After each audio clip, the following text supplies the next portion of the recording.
Katie Zavatsky. I'm a first-year student at the college.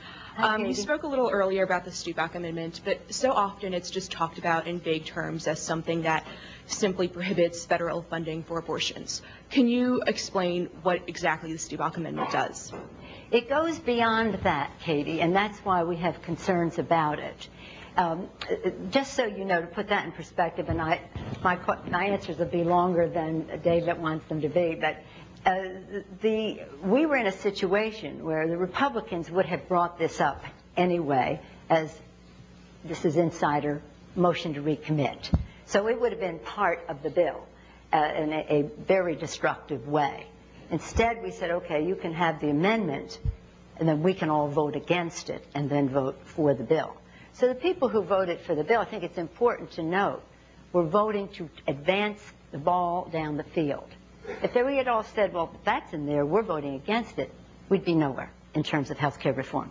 That would have been ended that, and all of those who wanted to kill health care reform would have had their victory disguised as an abortion amendment.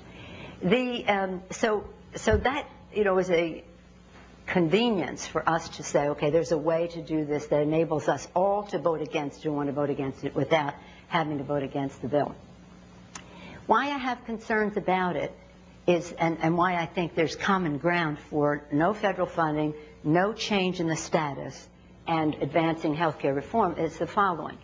The legislation goes beyond no federal funding for abortion by saying that in the exchange, they establish an exchange in the health bill, that if you have a subsidy to afford your health care, that and your health care policy allows for every reproductive opportunity for a woman, then that is federal funding for abortion. Well, most of those insurance policies won't even be used for that purpose. We're talking about something, but it is no more a subsidy or federal funding of abortion than if you worked for a small business who gave you a health insurance policy which allowed for you to have full reproductive health,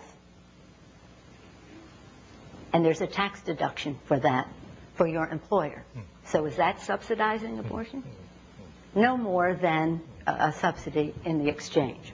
Now, why it also goes beyond, suppose your employer decides to go into the exchange after this bill passes. You just went from having full reproductive coverage to not. That is not the status quo. That is not the status quo.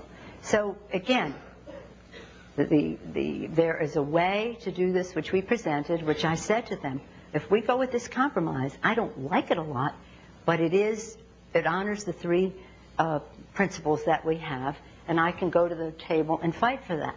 If you insist on this, then we have to fight that, and that's what we'll intend to do. But now understand, it's no federal funding for abortion, which is no change in the law. The Hyde Amendment, rape, incest, life of the mother, applies to Medicaid. It now applies that to the exchange.